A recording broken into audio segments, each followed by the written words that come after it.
Hello, welcome to this week's edition of WCS Sports Connection. I'm your co-host, Jeremy Qualls, and with me as always, my co-host, Tate Mathews. Tate, it's March Madness. It's the best time of the year. It's my favorite time of the year. And speaking of March Madness, I have to give a shout out to my one and the only, the Govs. Austin Peay State University punches their ticket, the first ticket punched, into March Madness. Congratulations to Coach Dave Luce and the Austin Peay Governors. Yes, that is awesome. I think they were the underdog or the lower seed in every single one of the games they played, and one of the greatest chants in all of college athletics. Let's go Peay. They're going to the dance, man. This is his final year as well, right?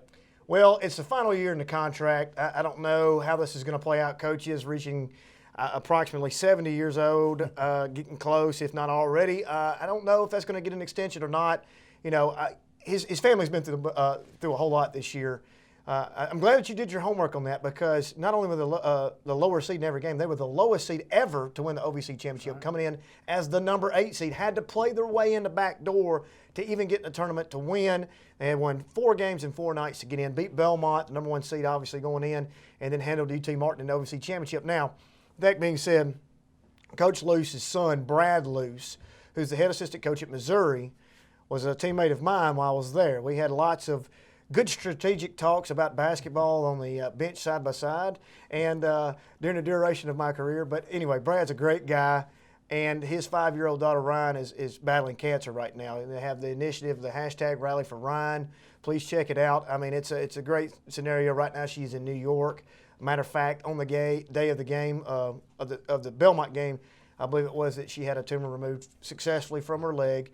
Fighting that, that family needs some good things, some good vibes going in that. And on Coach Luce's birthday, he wins the OVC championship at the Municipal Auditorium downtown, one of the great venues in all of southern venues. So the last time that the Austin Peay Governors won at Municipal Auditorium, they beat Murray State on some free throws against Reggie Crenshaw at the free throw line. Another teammate of mine. That was the year before I got there. Bubba Wells obviously was the face of Austin Peay basketball, playing against Murray State, got in, punched their tickets against one and the only Murray State. Know who was on that team? A guest of the WCS Sports Connection. Has been on this set before, Dr. Matt Harris. Oh, yes, yeah. Dr. Matt Harris, that's a shout out to you that you got beat by the Governors, but the year before, Murray State beat Austin Peay to go. So, I mean, the heritage of the OVC is deep. I mean, you got Murray State, you've got Austin Peay. Now Belmont has been on top of their game and top of the OVC for the last few years, but it's just a fun atmosphere. It's a great tournament. It's always early. They're one of the few that get to punch their tickets before anybody else. Probably going to get a chance to play the 14th seed going in, maybe even the 15th. Hopefully not. Record not being great, but it's going to be fun to watch anyways. Congratulations to Coach Luce, Jay Bowen, Julian Terrell, and the whole coaching staff there at Austin Peay. Great time for the Governors. Now, Region 6 AAA tournament, man, it was another March Madness-like atmosphere on the boys' side. But before we get to the boys, let's talk about the girls' side of things. Ravenwood played Cane Ridge in the semis. Punched their ticket into the sectionals, into the sub-state by beating Cane Ridge 37-31 in the semis, but played Dixon County, who beat them in the championship game 59-31. Dixon County right now poised to make a deep run in the state tournament. Yeah, they're playing very well, and they've got one of the best players in the state, maybe in the Southeast, in Lily Carter, and it seems like they're playing their best basketball this time of year. They've they were the leader from the beginning to the end on the girls' side of the district, and a couple times Brentwood even snuck up and got them, but they had some games where they didn't look like they were playing that well. Ever since about the end of January, going into district and region, they look like they're playing very well, firing on all cylinders. So, in that Ravenwood game, really, that was just one of those. You've been on that side before. Ravenwood just didn't have enough bullets in their gun. I mean, Dixon's a better basketball team. Well, in the Cane Ridge game, in that semifinal game, early on in the game, Kira Downey, their best player, sophomore guard that's averaging right at 20 points per game, goes down with a season-ending injury. And, they could have easily beat that game after that, but they played inspired ball, beat Cane Ridge, and then got into that Dixon game. But without her, who likes to push the tempo, who handles the ball, who does the bulk of their scoring, without her, it was just going to be a tall task for Dixon. You talked about Lily Carter, you talked about Emily Beard being a great player. Their post players were really tough. They have every piece of the puzzle. But that wasn't the end of the road for Ravenwood. Dickson County prevails. Back-to-back Region 6 AAA champions. Dickson County got to host Rossview in the sectionals in the sub-state game there, won 50-45 to punch their ticket. Ravenwood had to travel to Wilson Central, who you know right now, 33-0, was a tall task for the Ravens. Yeah, it was. And I believe they're the only undefeated team in the state on the girls' side. John Wild, been there before. He's one of the few guys, along with your boy, Barry Wortman, that's won a state championship as a girls' head coach and a boys' head coach. And they got a young lady by the name of Kendall Spray. To put it in perspective, she hit 14 threes in one game earlier in the year. You and I didn't hit 14 threes in our entire career in high school. She hit 14 in one game. You were more of a slasher to the basket. I beg to differ with you on that. But let's talk about quick trivia. Barry Wortman won his girls' championship where? Hickman County. And won his boys' championship where? Blackman. And he coached what OVC school? Oh, Morehead State with Donnie Tyndall. Excellent. DT. I'm checking. And he also recruited the Manimal, Kenneth Fareed from the Denver Nuggets. He's the one who got, he sure did. Along with Coach Tyndall, got him to come to Murray State. And going back to the OVC championship game, the last OVC championship game Austin Peay was in was against Morehead State, where Kenneth Fareed hit the alley-oop dunk into regulation to win this thing, or into overtime to get something. To punch to get. Yeah, I don't like to think about that game too often. But where did John Wild win his boys? John Wild won his boys at Moore County. That's right. With the single A Mr. Basketball, and then won his girls at Riverdale. That's right. Y'all didn't know y'all was going into a trivia show today. Anyway, Ravenwood finishes their year, got beat 75-40, finishes their year 23-12. I can't say enough about the job that Mariska Harris has done. In the 2 years of being at the program, she's won 23 games this year. Just a phenomenal job. Had some early bumps early in the season. Got it right. Got themselves there. Summit had an unbelievable run towards the end to bump them out of the second spot. Got third slot, but still came out and got themselves into a sectional game. Yep, it was 20 games, 20 wins anywhere is a great accomplishment, and what she's done, I think, has been remarkable. She's got that program to where they're one of the top programs in the conference, and it got them to a sectional game, which I believe they've only been there one time before. So they did it without their best player, and she's only a sophomore.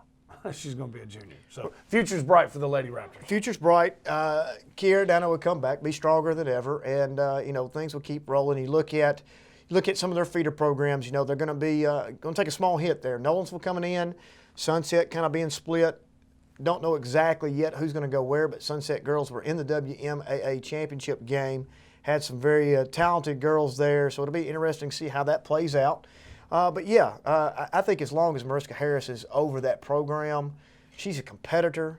She is fun to watch, very knowledgeable of the game. Work ethic is what defines her, if you ask me. Her work ethic is second to none. I wish her the best of luck. She is expecting her next child. I know that'll throw a little wrench in the plan, but she'll be right back at it. And the Ravenwood Lady Raptors are not going away anytime soon. That's right. And speaking of Summit, they had some big news last week on the basketball side. They did. Go ahead. You're the county AD. The good wins are, as they kept calling them, the good wins are not going anywhere. They are splitting up, though, only on the basketball court. Carrie Goodwin is now the new head lady coach of the Lady Spartans, and Josh has moved over to the boys' side of things, taking over the Spartans, John Carter and crew, and how fun is that going to be? Chris Ladd is now moving over to the Nolensville head girls' job, basketball over at Nolensville High School. That will open up in August. But, Summit Spartans right now taking the reigning girls coach of the year over onto the boys side will be an interesting dynamic. We both know we followed him in his career. He was a great high school player at Harpeth, had a great career at Belmont, probably always wanted to be on the boys side, took the girls program to heights they've never been to before. But now you take this bunch of the Carter brothers and all those guys at Summit, I'd say it could be an early favorite to win the thing next year. Yeah, it's going to be fun. And that was neat. And I like the way Miss Lamb handled it. That was a no-brainer, if there's ever been a no-brainer, moving him over, and if they wanted to do it. And so why drag it out?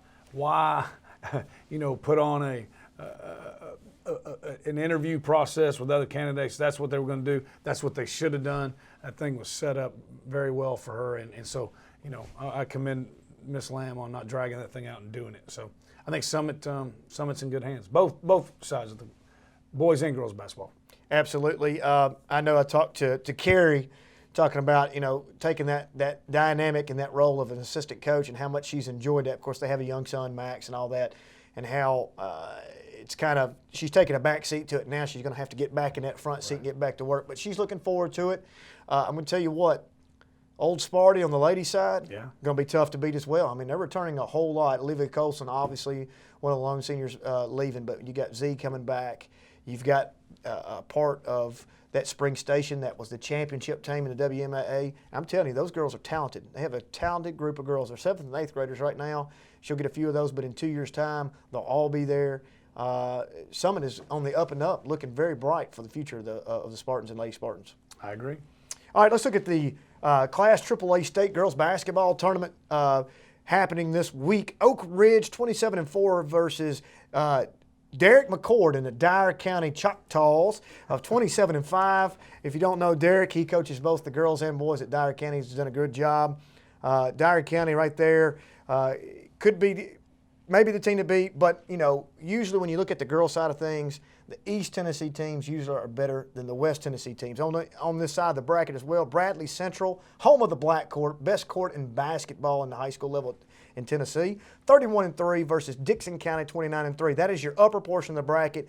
Dixon County could not have gotten a better draw than what they've gotten right there. I agree. That was the bracket you wanted to be in. But Oak Ridge, I don't know anything about them this year, but they are usually very good. And then you're right, Bradley Central, here's what I do know. They beat Stewart's Creek in the sectional game, who Stewart Creek came out of that Rutherford County, and they beat Blackman and Riverdale in the same week. So Stewart's Creek's really good. I'm guessing Bradley is if they're there, they're all good. But you're right. They got the best draw they could have gotten, but I think that Bradley one will be the toughest one of those two in that side of the bracket. Well, obviously you want to win it. And this is where the rubber meets the road. There are no gimmies from this point forward. But you do want that road of least resistance to get to the championship game. It doesn't matter who you play in the championship game. You get there, anything can happen. And in order for them to get there, I feel like after looking at this bracket that Dixon County has gotten it the best. Now let's look at the lower half of the bracket and why we suggest that. Wilson Central, 33-0 right now versus Memphis Central. Memphis Central will be extremely athletic, long, pressing, probably not the best shooting team. I can see Wilson Central moving on pretty easily there. Morristown West, 31-3 versus Riverdale, 29-4. Riverdale right now probably I would say the odds favorite going into this tournament. I would think so too. And you're right. Of those two, they would have rather seen Morristown West than Memphis Central. But the thing with Memphis Central and Wilson Central will be Memphis Central is going to be more athletic. If their shots are falling that night, Wilson Central's got a problem. But I think it would be neat. John Wild obviously was the head basketball coach at Riverdale before. Now he's got a chance to be in the semis against Riverdale. That'd be pretty neat. But that's a loaded division right there. Well, I'm going to tell you, Memphis Central's going to come out. They're going to watch that tape. The girl that hit the 14 threes. Have somebody in her face. You better hope you get them off in transition or long rebounds and putbacks when not expected. But we'll see. I mean, the game plan will change whether or not they play zone. Man, it all differ. It'd be interesting to see how this plays out. So with that being said, make your predictions right here. Here we go. Oak Ridge, Dyer County. Oak Ridge, Wildcats. I'm gonna go with my boy Derek McCord, the Choctaws out there from Dyer County, just to see what happens. You're West Tennessee. Okay, here we go. Bradley Central, Dixon. I'm going Bradley. I would like to see Dixon win, but I think Bradley's going to beat them. Lily Carter, best rebounder, best offensive rebounder I have seen in the girls basketball arena in a long time, if not the best. If they can box out all they want, but when she plays like she does, it doesn't matter what you do. You key on her, Emily Beard's going to hit the threes. If you key on both of them, they have two great wing shooters that can spot up and shoot it. If you key on all four of those, the post player is going to wear you out. Dixon County right there advances. Right. Write me down for Bradley. Okay. Dixon County advances to play Dyer County in the semi. I hope you're right. All right, so in the quarters, Wilson Central versus Memphis Central. I'm going to go with Wilson Central. I'll agree right there. Coaching will win that. Oh, obviously, best coach in the league in the state. Morristown West versus Riverdale. Riverdale, obviously, setting up this big match between Riverdale and Wilson Central. Who do you have going on there? Riverdale. He's got Riverdale. I'm going to give Riverdale the edge on coaching. Oak Ridge. Okay, let's just play hypotheticals here. Let's say who's going to play Riverdale? Who do you think will play Riverdale in the semis? No, in the finals. Excuse me, the finals. Yeah. I apologize. Oak Ridge.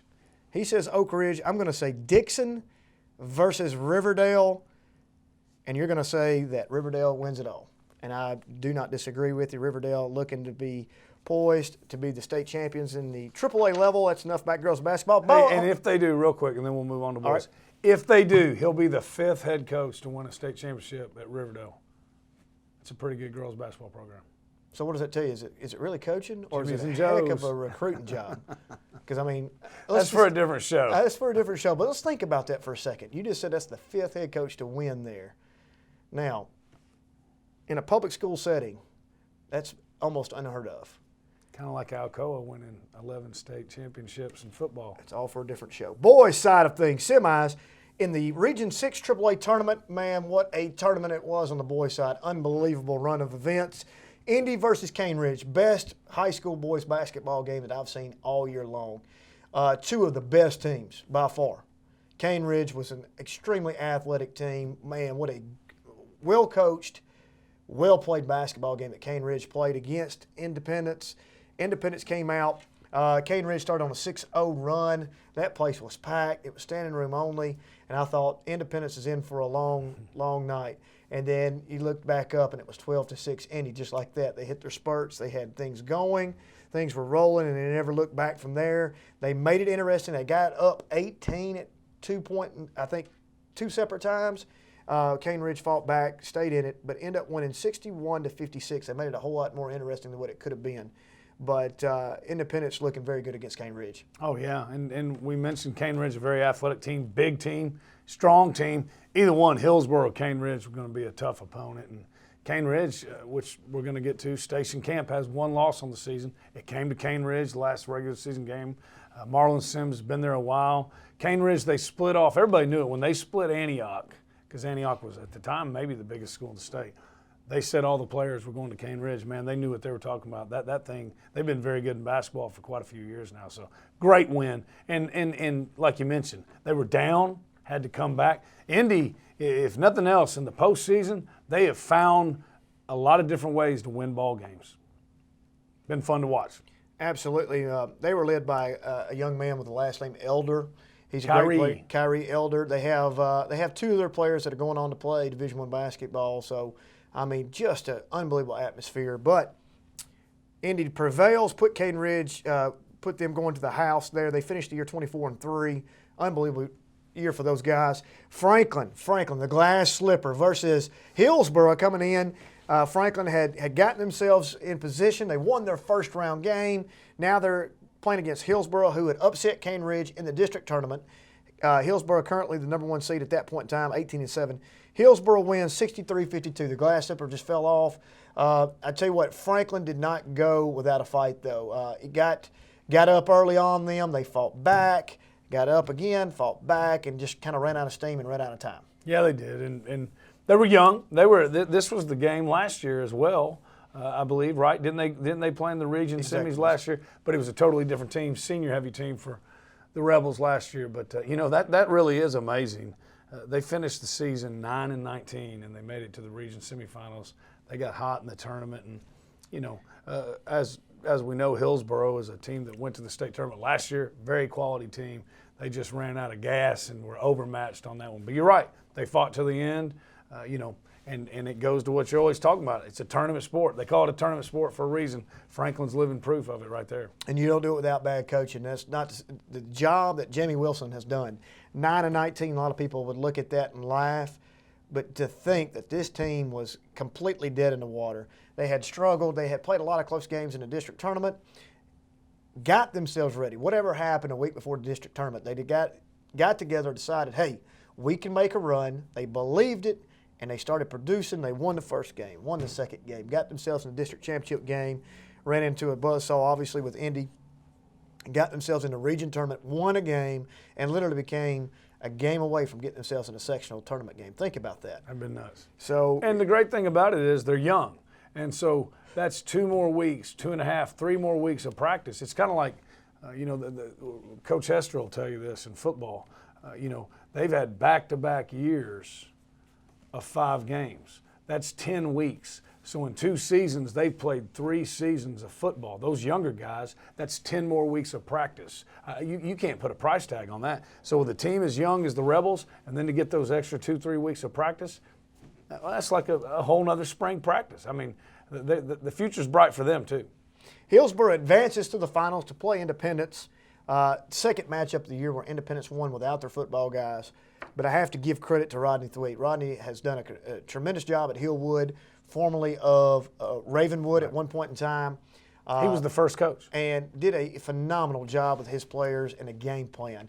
Obviously, the game plan is this. We're going to slow this thing down. He does a great job of masking possessions. You know what that means, Tate? That means you go in, you cross half court, and I'm going to steal 30 to 45 seconds every possession, and then we're going to shorten this thing up. Because what does Independence like to do? They like to run. They like to run. They like to gun. They like to have multiple possessions. They like to get turnovers. As long as you have the ball and you control it, you control the tempo. That's what they did the entire game, coupled with the fact that Independence really, really struggled. I think Grayson was 1 of 14 from the field. 2 of 14 from the field. Struggled the entire night. Patrick also struggled. The post player for Independence, Malcolm Walker, had a really good game. It was just one of those games. They were due a game like that. It was a bad game for them. But you know what? They still had an opportunity to win. Hillsboro plays the top of their game. Independence plays as bad as they can play and still have a chance to win it. I'll take it all night. Came down to the fact that Hillsboro made some free throws late with 8.6 seconds left. I can't tell you the job Greg Glass. I love Greg Glass. If he's here, I tell him, I say, man, I always question your coaching abilities, and then you pull this stunt on me, and I think, hey, he's doing a good job. He did a great job. Gets the ball to half court, calls timeout to set up a sideline play with about 8.6 left. Good call, excellent call for him, had 2 timeouts left.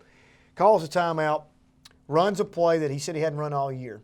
He puts Grayson opposite of the ball on the opposite sideline of where the ball's being taken in. He runs him across 4 top screens. It looks like a decoy. They were trying to get him the ball, but it looks like a decoy as well. All the defenders go with him. The young sophomore guard steps out, catches it, and hits the 3 with 2.8 seconds left. Now, Rodney calls timeout for Hillsboro. Obviously, they have to go the length of the court with 2.8 seconds left. And then March Madness strikes. Thomas Smith, last year's region MVP, this year's region MVP, didn't deserve it, hit the shot, nothing. I'm not taking anything away from the kid. Let's talk about obviously we're not going to give it to a kid that lost, but let's think of the stat line the first night in the region tournament for Grayson Murphy. 42 points, 11 rebounds, 8 blocks, 8 steals.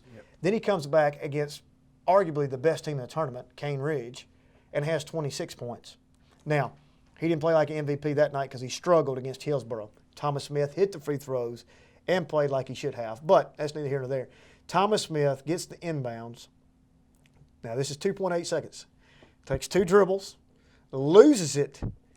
It bounces, and he has to run and get it, pick it up, and shoots literally 1 bounce inside the half-court line for the game winner. And when it left his hand, Tate, I'm standing on the end zone. When it left his hand, there was no doubt. Not only that, yes, he got the shot off in time. It was obvious that he had his follow through when the buzzer went off. My question is, when did the clock start? It's neither here nor there. I've told Greg this. We've talked about it. We probably didn't play good enough to win, or should have won. But at the end, you don't want it to come down to a situation where somebody didn't do their job on the side of officiating or on the side of the clock keeper. But that's neither here nor there. It could be a wake-up call for the Independence Eagles. Well, like you said, he went 2 for 13 from the field. Grayson Murphy, their best player, that's uncharacteristic of him. You know I'm a big NBA fan. Steph Curry went 1 for 10 on Sunday night from the 3-point line. Klay Thompson was 0 for 8. I don't think that's going to happen again. I think that's the good news in this next game. Grayson Murphy's not going to go 2 for 13 again. So hopefully he got that out of his system. And like you said, they were up. They had to get beat by almost a half-court shot at the buzzer. And Grayson Murphy went 2 for 13. We want the win, but I'll take that. That's not going to happen again in this sectional game. Well, Hillsboro hosts Mount Juliet, who's 24-9, coming in after getting beat by Station Camp 48-69. Indy will have to travel to Station Camp. Now, let's look at the scenarios. Last year, Brentwood gets beat at the buzzer in the regional championship game by Hillsboro. Thomas Smith, matter of fact, top of the key. Now, Brentwood has to travel to Station Camp last year in a hostile environment. I would think, I'll see when I go watch them play, had to be a better team last year. The kid that went to Vanderbilt. Anderton. Thank you. Anderton was playing. Their team was very complete. I have to see what they look like this year. But Brentwood beats Station Camp to get into the state championship. Does Greg Glass get himself into that game and win it and get himself into the Glass House? Yes. No pun intended. Glass is going to the Glass House. That'd be awesome. That's a T-shirt. I think so. Now, they're going to have to play better. They're more athletic. I'm going to tell you right now, Station Camp will throw everything but the kitchen sink at them. They're ready for that. That's a good thing because they've seen a box and one. They've seen a diamond and one. They've seen a triangle and two. They've seen every zone known to man to try to slow them down. What they will do, mark my words, what they'll do, every trip down the floor, Station Camp will change the defense every trip down the floor to try to keep them off. As long as they don't settle for that half-court stuff and play into the role of that, if we can try to get out, maybe get a little press in action early, which is what got Hillsboro going. Hindsight's always 20/20. Coach Glass and I talked about it. You know, that was their third game in as many days. Going into that Hillsboro game, when the press was put on with the last 2 minutes, when they were down 9, it was unbelievable. It was like Hillsboro hit a switch. They started throwing it away. Boom, we're scoring, getting it going, playing their game. We wish we could have probably put that on earlier, but that's a gamble of the dice with tired legs. So it's going to be interesting when we see each other next week. We'll know who won. Real quick, got a minute left. Football recruiting news right now. Max Ray of Franklin High School has offers currently on the table from the University of Southern California, USC, Vandy, UT Auburn, and attended Alabama Junior Day. Give us a little insight real quick, 30 seconds, about what's going on this time of year in recruiting.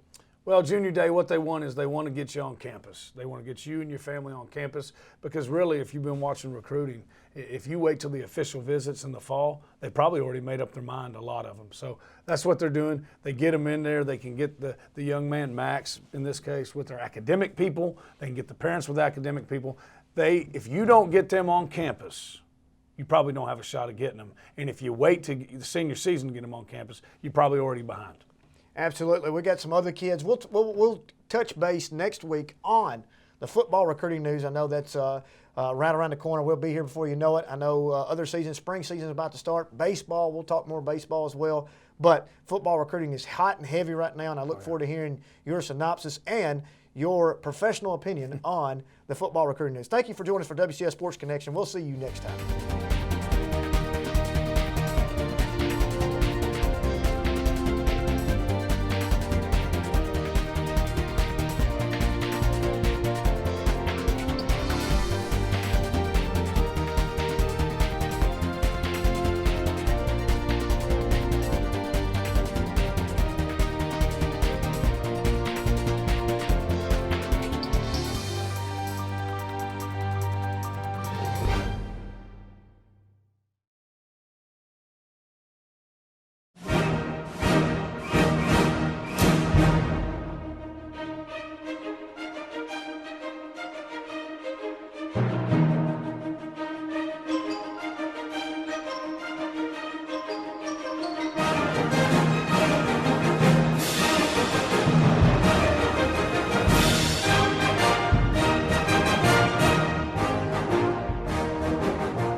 Today the classroom is different.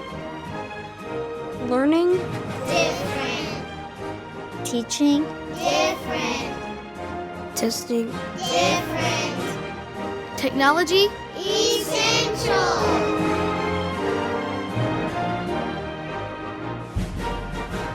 Help us feed our cows.